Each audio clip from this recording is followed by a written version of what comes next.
రోహిణి గుణతో గొడవ పడడంతో వీడియో తీసి బాలుకి పంపించిన శివ. రోహిణి మోసాన్ని తెలుసుకున్న బాలు ట్విస్ట్ అయితే అద్దిరిపోయింది. చివరి వరకు స్కిప్ చేయకుండా చూసేయండి.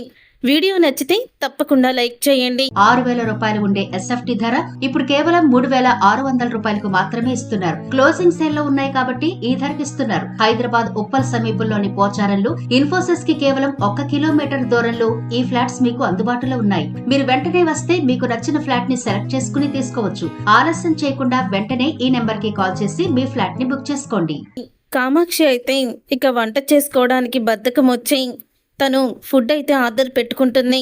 ఫుడ్ ఆర్డర్ పెట్టుకున్న తర్వాత డెలివరీ బాయ్ అయితే ఫుడ్ తీసుకుని వచ్చి కాలింగ్ బెల్ కొడతాడు. అప్పుడే వెళ్ళి డోర్ తీసేసరికి అక్కడ ఎదురుగా శివ కనిపిస్తాడు కామాక్షికి. అప్పుడే కామాక్షి శివని చూసి షాక్ అయిపోతూ ఉంటుంది. శివ, నువ్వేంటి డెలివరీ బాయ్గా జాయిన్ అయ్యావా అని అడుగుతూ ఉంటుంది కామాక్షి. లోపలికి రా శివ అని అంటూ ఉంటే, వద్దులేండి నేను లోపలికి రాను, మీరే తీసుకోండి అని అంటూ ఉంటాడు శివ. అయితే మీ అత్తగారి దెబ్బకి మీరందరూ మా ఇంట్లోకి రావడానికి చాలా భయపడిపోతున్నట్టున్నారు. సరేలే, అవును నువ్వు చదువు మానేసావా అని అడుగుతూ ఉంటుంది. చదువుకుంటూనే పార్ట్ టైం జాబ్ చేసుకుంటున్నాను. మా అమ్మకి ఏదో చేదోడు వాదోడుగా ఉంటానని, కనీసం కాలేజీ ఫీజుకైనా వస్తుందని ఇలా చేస్తున్నాను. డబ్బులిస్తే నేను వెళ్ళిపోతాను అని అంటూ ఉంటాడు శివ. అయితే అప్పుడే ఇక కామాక్షి అయితే డబ్బులిస్తుంది. ఈలోగా ప్రభావతి కామాక్షికి ఫోన్ చేస్తుంది. కామాక్షికి ఫోన్ చేసి, ఏం చేస్తున్నావు కామాక్షి, భోజనం తినేసావా అని అడుగుతూ ఉంటుంది ప్రభావతి. అప్పుడే కామాక్షి అయితే, లేదొదినా, రోజు ఏం కూరలు వండాలో అర్థం కాక ఈ రోజైతే నేను ఒక్కదాన్నే, మీ అన్నయ్య లేరు, అందుకని ఫుడ్ ఆర్డర్ పెట్టుకున్నాను, ఇప్పుడే వచ్చింది అని అంటూ ఉంటుంది కామాక్షి.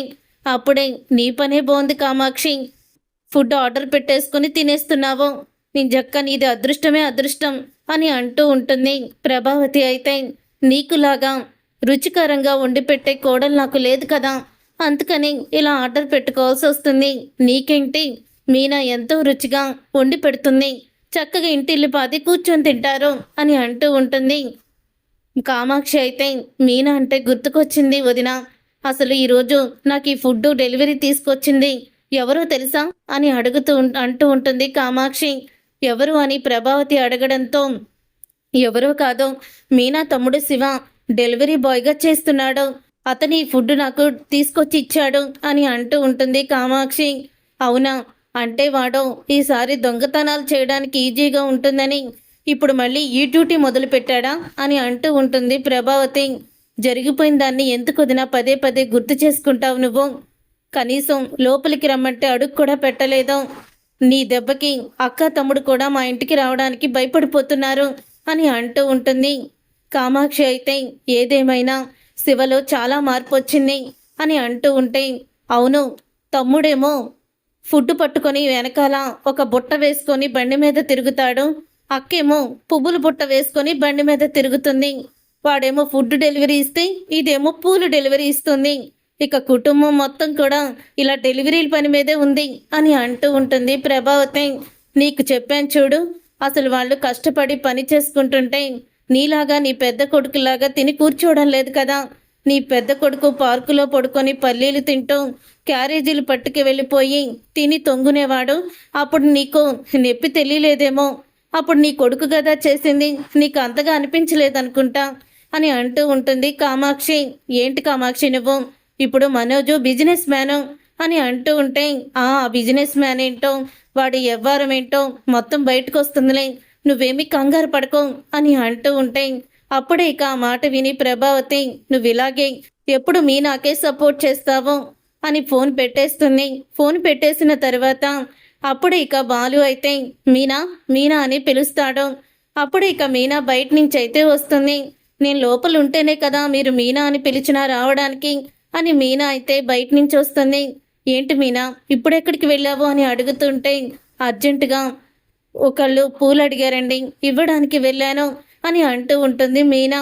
తమ్ముడికి అక్కకి ఇక ఇదే పని, వెళ్ళడం పూలు ఇచ్చి రావడం, ఆయన గారేమో వెళ్ళడం ఫుడ్ ఇచ్చి రావడం, నీకులాగే నీ తమ్ముడు కూడా వెనకాల ఒక బొట్టేసుకొని ఇవి అన్నీ అమ్ముకుంటున్నాడంట కదా ఫుడ్ అన్నీ అని అంటూ ఉంటుంది ప్రభావతి. అయితే ఏం మాట్లాడుతున్నారు అత్తయ్య, వాడు చదువుకుంటున్నాడు అని అంటూ ఉంటుంది.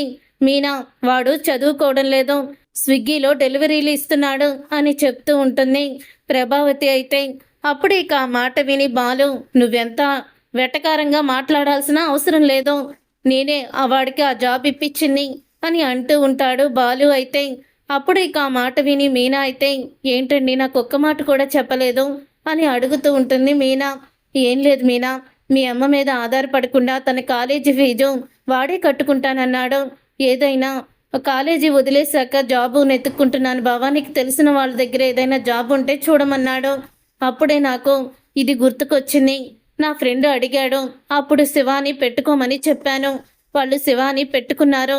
అంటే కాలేజీకి వెళ్ళి చదువుకొని వచ్చి పార్ట్ టైం జాబ్గా ఇలా చేస్తాడనమాట అని అంటూ ఉంటాడు బాలు. అయితే చాలా సంతోషంగా ఉందండి, మా తమ్ముడు ఇలా ప్రయోజకుడు అవ్వడానికి కారణం మీరే అని అంటూ ఉంటుంది మీనా. అయితే అవును, ప్రయోజకుడు అవుతాడో ఈసారి ఎవరింట్లో అన్నా అని మొదలెట్టబోతూ ఉంటే అప్పుడే ఇక మీనా అయితే, ఆపండి అత్తయ్య, ఇంకొక మాట నా తమ్ముడు గురించి తప్పుగా మాట్లాడితే మాత్రం నా విశ్వరూపం చూస్తారు, గుర్తుపెట్టుకోండి అని అంటూ ఇక మీనా అయితే దెబ్బకి నోరు మూయించేస్తుంది ప్రభావతిని.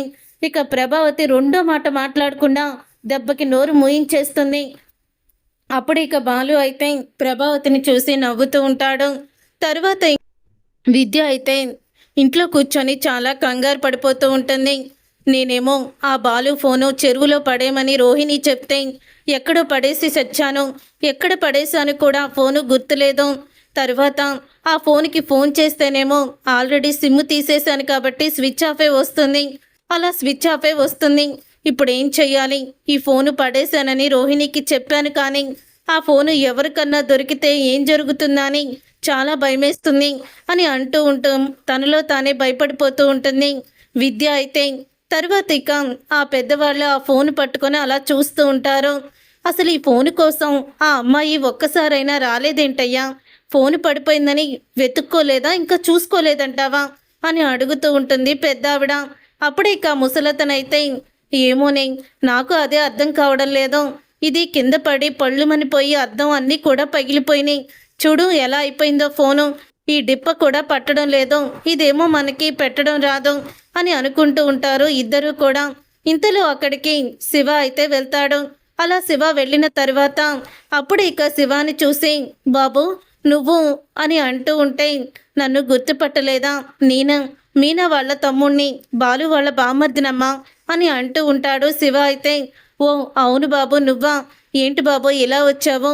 ఏమైనా చెప్పు తెగిపోయిందా, కుట్టమంటావా అని ఆ పెద్ద ఆయన అడుగుతూ ఉంటాడు.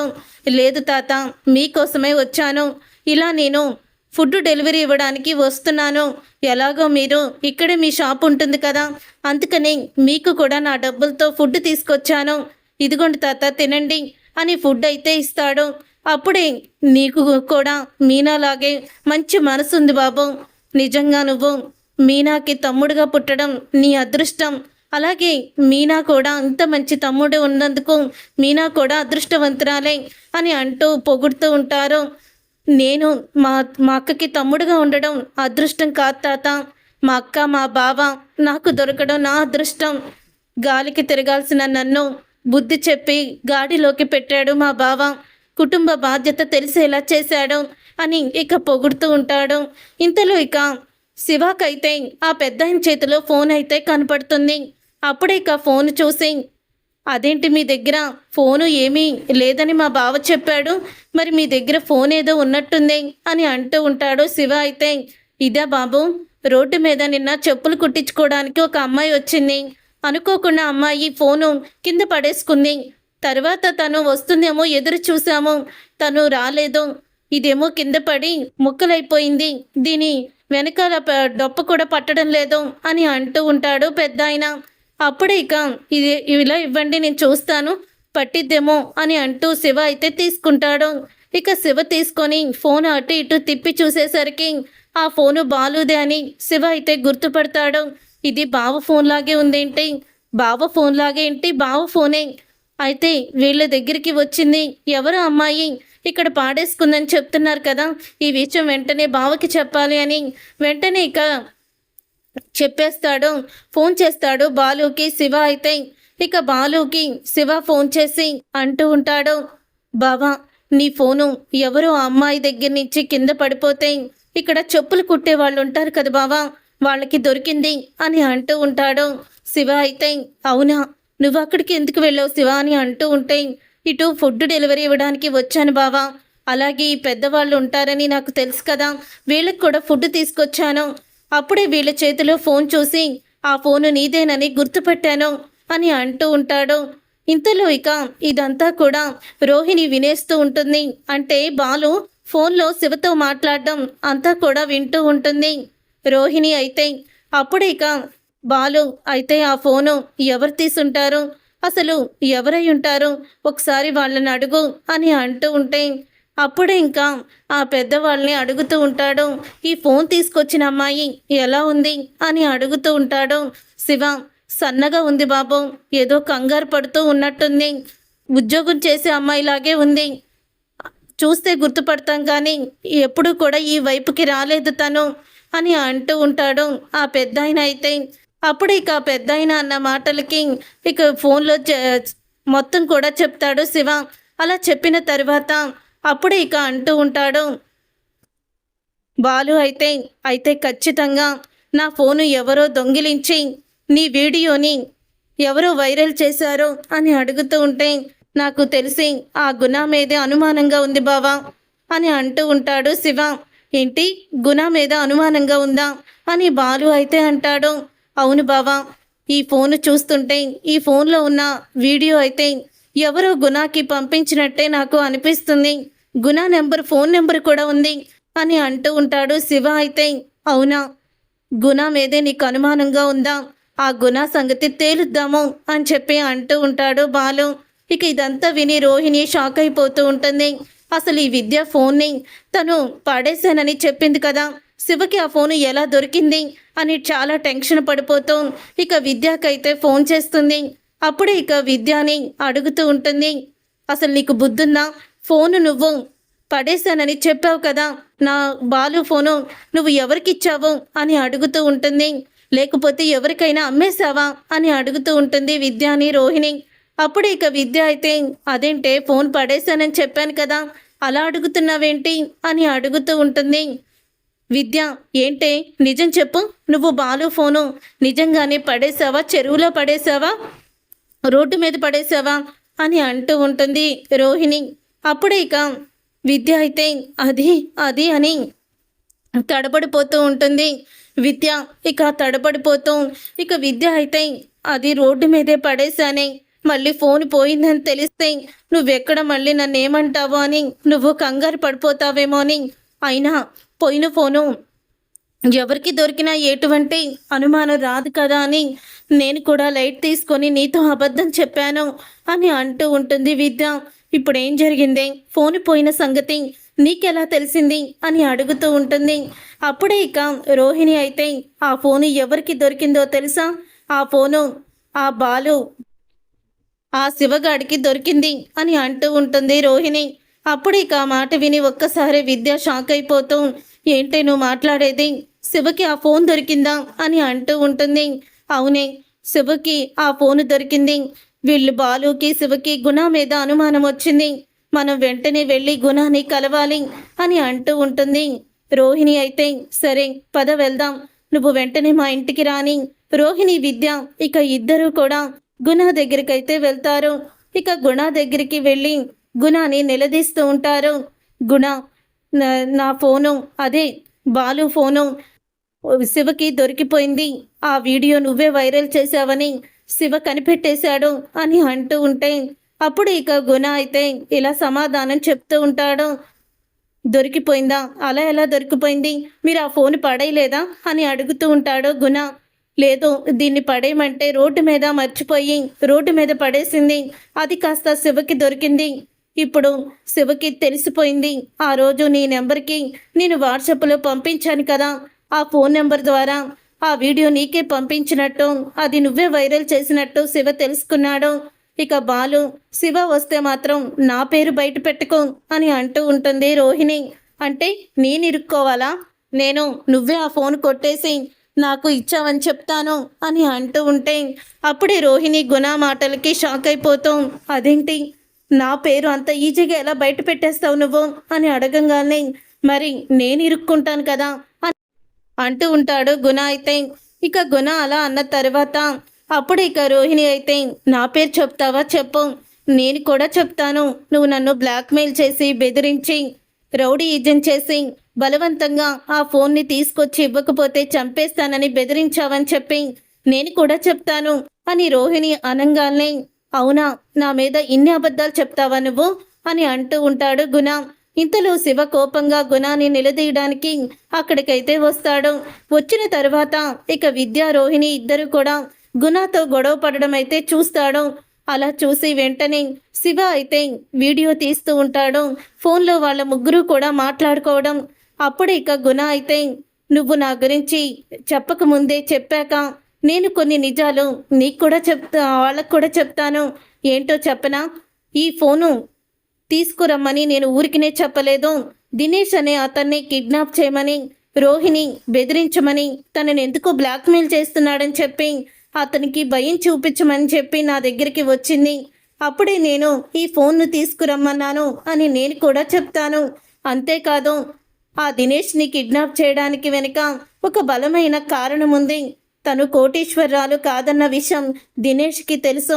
తనకి ఆల్రెడీ పెళ్ళయిపోయి ఒక కొడుకు కూడా ఉంటే పెళ్ళవలేదని వాళ్ళ అత్తగారి దగ్గర తన భర్త దగ్గర అబద్ధం చెప్పినందుకే అతన్ని దినేష్ని అబద్ధం చెప్పి ఆ ఇంటి కోడలయ్యింది. నిజం తెలుసుకున్న దినేష్ని చంపమని నా దగ్గరికి వచ్చింది అని నేను కూడా చెప్తాను, చెప్పమంటావా అని అంటూ ఉంటాడు గుణ. ఒక్కసారి షాక్ అయిపోతూ ఉంటుంది రోహిణి అయితే. ఈ విషయాలన్నీ నీకెలా తెలుసు అని అనగానే ఏంటి ఆ దినేష్ గాడు నాతో చేతులు కలిపి నీ గురించి నీ గతం గురించి మొత్తం చెప్పేశాడు అని అంటూ ఉంటే ఆ మాట విని ఒక్కసారి షాక్ అయిపోతూ ఉంటుంది రోహిణి అయితే. ఇక షాక్ అయిపోతూ నువ్వు ఇంత మోసం చేస్తావని నేను అనుకోలేదు అని అంటూ ఉంటాడు. మోసమా, నువ్వు చేసేదేంటి? పెళ్ళైన దగ్గర నుంచి ప్రతి ఒక్కరిని మీ ఇంట్లో ప్రతి ఒక్కరిని మోసం చేస్తూనే ఉన్నావు కదా, నీవు మోసం చేసే ముందు నా మోసం ఎంత అని అంటూ ఉంటాడు గుణ అయితే. అంటే ఆ రోజు నువ్వు చెప్పిందంతా అబద్ధమేనా? 2 లక్షలు తీసుకురమ్మని చెప్పావు, వాడికి కేరళ వైద్యం చేయించాలి, వాడు చచ్చేలా ఉన్నాడన్నావు, అదంతా అబద్ధమేనా అని అంటూ ఉంటే అవును, నిన్ను బెదిరిస్తే నువ్వు డబ్బులు ఎంతైనా ఇస్తావని ఆ దినేష్ గాడే చెప్పాడు. అందుకని నిన్ను 2 లక్షలు నేను డిమాండ్ చేశాను. వాడు చెప్పినట్టే నువ్వు 2 లక్షలు తీసుకువచ్చి కాదు ఎవరో ఇంట్లో దొంగతనం చేసి తీసుకువచ్చి మళ్ళీ ఆ నిందని నా మీదే వేశావు. నువ్వు నాకు ఇన్ని రకాలుగా నువ్వు చాలా హెల్ప్ చేశావు అని గుణ అయితే అంటూ ఉంటాడు. ఇన్ని రకాలుగా నీకు హెల్ప్ చేస్తే నువ్వు మాత్రం చివరికి నా గతం గురించి మా వాళ్ళ ముందు బయట పెడతానంటావా అని అంటూ ఉంటుంది రోహిణి. చూడు, నువ్వు నా గురించి బయట పెడితే నేను నీ గురించి బయట పెడతాను, గుర్తుపెట్టుకో. కానీ నేను మాత్రం సేఫ్ అయిపోతాను, నువ్వే కాపురం పోయి రోడ్డు పాలవుతావు అని అంటూ ఇక షాక్ ఇస్తాడు గుణ అయితే రోహిణికి. తర్వాత ఇదంతా వీడియో తీసిన శివ అయితే వెంటనే బయటికి వెళ్ళిపోయి ఇక ఆ వీడియోని పంపిస్తాడు బాలుకి. ఇక బాలు ఆ వీడియోని చూసి షాక్ అయిపోతూ ఉంటాడు. రే శివ, ఏంట్రా ఇదంతా అని అడుగుతూ ఉంటే అవును బావా, మీరందరూ అనుకున్నట్టు రోహిణి కోటీశ్వరరాలు కాదు, వాళ్ళ నాన్న మలేషియాలో కూడా లేడు, తనుది ఇక్కడే ఎక్కడో పల్లెటూరు, తనకు ఆల్రెడీ పెళ్ళయ్యి ఒక కొడుకు కూడా ఉన్నాడు అని అంటూ శివ మొత్తం చెప్తాడు. మనం నోటితో చెప్తే ఎవ్వరూ వినరు కదా బావా, అందుకని ఇలాగ వీడియో తీశాను, వీడియో చూపిస్తే నిజం తెలుస్తుంది అందరికీ కూడా అని అంటూ ఉంటాడు. నువ్వు మాత్రం చాలా బాగా వీడియో తీశావు, రోహిణి ఇంత మోసం చేస్తుందని, నా కుటుంబాన్ని ఇంత దగా చేస్తుందని నేను అస్సలు కూడా అనుకోలేదురా అని అంటూ ఉంటే లేదు బావా, ఇంట్లో జరిగే ప్రతి గొడవకి కూడా రోహిణియే కారణం. ఏవో 2 లక్షలు కొట్టేసి ఎవరి దగ్గర ఆ 2 లక్షలు కూడా గుణాకి ఇచ్చిందట అని అంటూ ఉంటాడు శివ అయితే. ఆ గొడవ తెలియక అప్పుడే ఇక బాలు అయితే అంటే కామాక్షి అత్త ఇంట్లో 2 లక్షలు కొట్టేసింది రోహిణి అనమాట. మరి తర్వాత కామాక్షి అత్త 2 లక్షలు డబ్బులు దొరికినాయి అని చెప్పింది, అది ఎవరి అయి ఉంటాయి, ఎందుకు తను అలా చెప్పింది అని అనుకుంటూ ఉంటాడు బాలు. ఇక రోహిణి బండారం ఎలా బయట పెట్టాలా అని రోహిణి గురించి తెలిస్తే ప్రభావతి ఇక అలాగే సత్యం ఏమైపోతారని భయపడుతూ నిజాన్ని బయట పెట్టాలా లేదా అని ఆలోచిస్తూ ఉంటాడు. బాలు అయితే ఈ విషయం మీనాకి తెలిస్తే మీనా కూడా కంగారు పడిపోతుంది. ఈ విషయం పూర్తిగా నేను కనుక్కునే వరకు అసలు నిజంగా పార్లలమ్మకి పెళ్ళైతే తన భర్త తన కొడుకు ఎక్కడున్నారో మొత్తం కూడా తెలుసుకోవాలని బాలు అయితే అనుకుంటూ ఉంటాడు. చూసారుగా ఫ్రెండ్స్, రాబోయే కథలో ఖచ్చితంగా ఇలాగే జరగబోతుంది. మరి ఇలాగే జరిగి రోహిణి బండారం బయటపడాలని అనుకునే వాళ్ళు వీడియోని తప్పకుండా లైక్ చేయండి. అలాగే మా ఛానల్ని సబ్స్క్రైబ్ చేసుకొని పక్కనే ఉన్న గంట సింబల్పై ఆల్ని క్లిక్ చేయండి.